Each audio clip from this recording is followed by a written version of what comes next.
10 red flags, 10 signaux rouges pour parler français, c'est-à-dire 10 choses que si vous les voyez chez un homme, c'est vous qui devez fuir. Je vois trop souvent des femmes se battre pour essayer de faire tomber amoureux un mec, et quand je leur pose des questions sur ce gars, il y a tellement de red flags, tu te dis le mec il est tellement malsain, le mec c'est tellement évident que c'est un embobineur qui joue avec elle, et elle se bat pour essayer de le faire tomber amoureux enfin, alors qu'en fait, c'est lui qui gagnerait à être avec elle. Elle ne devrait pas se battre pour ça. Donc il y a tellement de red flags que c'est elle qui gagnerait à fuir et à ne pas avoir ce gars dans sa vie. Or, des fois, quand on est, on va dire, sous emprise, ou quand qu'on manque de confiance en soi, voilà, ou quand on sort d'une rupture, ou quand on ne fait pas assez de rencontres et qu'on a tellement envie de trouver quelqu'un, et ben des fois on est un peu aveuglé. Premier red flag dont j'ai envie de vous parler, c'est un mec qui va vous parler de ses ex. Il va vous dire waouh, toutes mes ex sont folles, j'ai pas de chance, toutes mes ex étaient folles, toutes mes ex avaient des comportements fous, toutes mes ex étaient hyper jalouses, elles pétaient des plombs, ou toutes mes ex étaient dépressives, ou toutes mes ex étaient, bien que la folie et la dépression ce soit pas pareil, vous comprenez, toutes mes ex étaient, ça veut dire c'est moi qui les rends, tu vois ce que je veux dire, ou en tout cas j'ai un problème pour choisir que. Par exemple, si toutes ses ex sont folles, vraiment folles, je veux dire, il a un problème et il choisit que des folles. Par contre, toutes ces ex sont folles, ça peut aussi vouloir dire que c'est un mec taré qui les rend chèvres, les filles. Tu vois. Donc ça, c'est vraiment un red flag. Après, on a le droit d'avoir un ou une ex un peu taré, mais si c'est tous, et qu'à l'entendre, c'est tous les ex qui deviennent fous, folles, eh ben c'est probablement lui le point commun, donc c'est probablement lui le problème. Deuxième red flag, les amis, ce deuxième red flag, c'est qu'il n'y a pas de réciprocité dans votre relation. C'est toujours vous qui l'appelez en premier, c'est toujours vous qui lui envoyez un SMS en premier, c'est toujours vous qui proposez de vous voir le week-end prochain, c'est toujours vous qui êtes force de proposition, c'est toujours vous qui êtes proactive et lui qui se contente de dire je sais pas, là je te dirai au dernier moment, enfin tu vois ce genre de truc. Il y a un déséquilibre majeur dans votre relation. Alors ça ne veut pas forcément dire que le gars est malsain, mais ça veut dire en tout cas que cette relation est malsaine pour vous parce qu'elle est déséquilibrée. Je vous ai fait une fiche avec tous les red flags des hommes, en tout cas les principaux red flags des hommes à connaître. Si vous les voyez, il faut absolument fuir. Cette fiche, vous pouvez la télécharger en commentaire épinglé et premier lien dans la description de la vidéo. Ne vous en privez pas, il y aura une liste encore plus exhaustive que dans cette vidéo des red flags. Vous devriez vraiment la télécharger. Si vous êtes sérieuse à propos de ce sujet, franchement, prenez la fiche. Alors les amis, troisième red flag, c'est que il a toujours quelque chose à redire, vous voyez. Il a toujours quelque chose à redire à ce que vous faites, ce que vous dites, comment vous faites les choses, etc. Et vous n'êtes jamais assez bien, c'est jamais assez bien. Vous vous sentez toujours critiqué, vous vous sentez toujours rabaissé en permanence.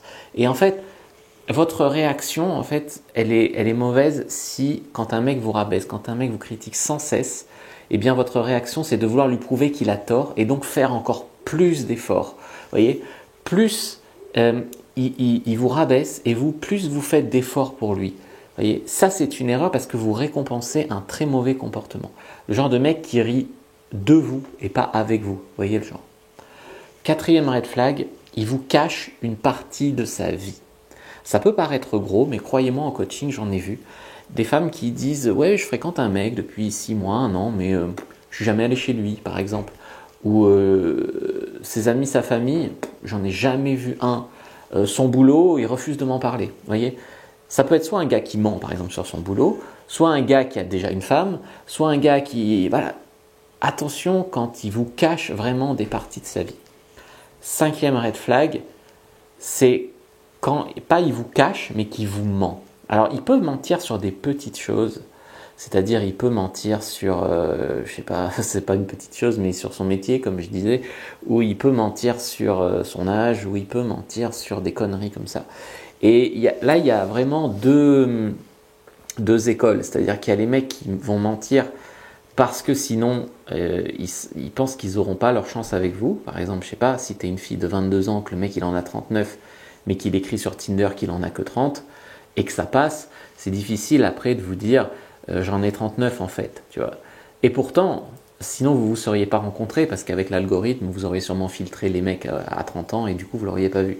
Il y a des mecs qui peuvent même mentir pour des bonnes raisons, mais en tout cas, s'il ne vous dit pas rapidement, c'est-à-dire quasiment au premier rendez-vous, qu'en fait, il y a une erreur sur son Tinder et que voilà, c'est pas son vrai âge, s'il vous laisse croire ça pendant des semaines, il y a probablement un problème. Après, il faut bien se dire que peut-être c'est qu'il a peur que vous le rejetiez pour ça et que du coup, il préfère vous garder avec un mensonge que vous perdre avec la vérité. Mais c'est un red flag. Qu'est-ce que vous voulez que je vous dise? On bâtit pas des relations sereines sur des gros mensonges, en tout cas. Même sur des petits mensonges. Le pire, c'est les gars qui vont... Il n'y a pas besoin de mentir, mais ils vont s'obliger à mentir sur des petites choses alors qu'il n'y aurait pas besoin. Ça, c'est encore un autre problème. C'est le gars qui est un menteur compulsif. Alors lui, vraiment, je vous conseille de le fuir.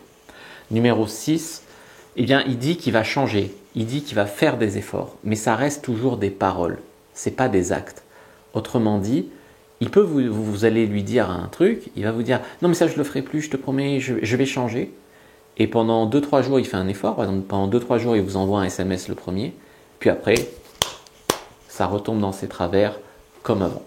Donc, moi je vous conseille, vous pouvez lui laisser une deuxième chance à ce gars. Vous pouvez lui dire « Écoute, tu m'envoies jamais de SMS, j'ai l'impression d'être la seule à porter cette relation, j'ai besoin que tu t'investisses davantage ». Vous avez le droit de lui dire, vous avez le droit de parler de ce que vous voulez. Et ensuite, c'est à lui que ça appartient, une fois qu'il sait ce qu'il doit faire, de le faire ou de ne pas le faire. S'il le fait 2 jours et puis qu'il arrête, ça ne va pas. Par contre, s'il en tient compte et qu'il fait des efforts, de manière constante, je veux dire, là, ça va. Red flag numéro 7, dans votre relation, il n'y a rien de fluide, il n'y a rien de simple, il n'y a rien d'évident. À chaque étape, c'est des prises de tête. À chaque étape, c'est des malentendus, c'est des on se prend la tête, c'est des on se dispute, c'est des magouilles, c'est des machins, voilà. Et vous avez l'impression de supporter, vous avez l'impression de porter à bout de bras le truc, vous avez l'impression... Et moi j'ai envie de vous dire, mais qu'est-ce que vous faites dans cette relation? On est d'accord que vous y êtes faute de mieux. Alors vous ne rencontrez pas assez de gars, pour une fois qu'il y en a un qui me plaît, et après vous essayez de vous convaincre que la relation ça va. Et bien si vous êtes dans cette situation, même si vous vous mentez à vous-même, mais que ce que je vous dis là, ça résonne en vous, c'est pas une relation pour vous. Voilà. Numéro 8, red flag numéro 8, c'est que parfois, quand vous parlez avec vos copines ou quand vous parlez avec votre famille, vous vous entendez. Vous vous entendez donner des explications tirées par les cheveux au comportement de ce mec. Lui trouver des excuses. Vous vous surprenez en fait à trouver des explications complètement désespérées à ce que fait ce gars pour justifier ses comportements chelous et pour justifier que vous soyez encore avec en fait. C'est-à-dire que vous êtes tellement désespéré parce que vous ne faites pas assez de rencontres et que vous avez peut-être même aucune idée de comment faire plus de rencontres et des meilleures rencontres plus saines, que vous préférez, plutôt que de remettre tout ça en question, ce que vous préférez c'est vous convaincre que cette relation avec ce gars malsain, en fait ça va. Eh ben non, ça va pas. Et plus vous allez retarder de le voir, plus ça risque de vous péter à la gueule très très fort. D'ailleurs, dans mon Académie de la séduction, je vous accompagne sur plus de 20 semaines sur comment on va reprendre tout en fait, comment faire des rencontres plus saines, plus de rencontres, ensuite comment trier les gars qu'on rencontre, et ensuite comment commencer un début de relation avec eux, etc. Donc ça c'est dans l'Académie de la séduction, vraiment je vous conseille, si vraiment vous en êtes dans ce genre de relation-là, il faut faire quelque chose pour vous en sortir, parce que si vous continuez comme ça va se reproduire, se reproduire, se reproduire, se reproduire.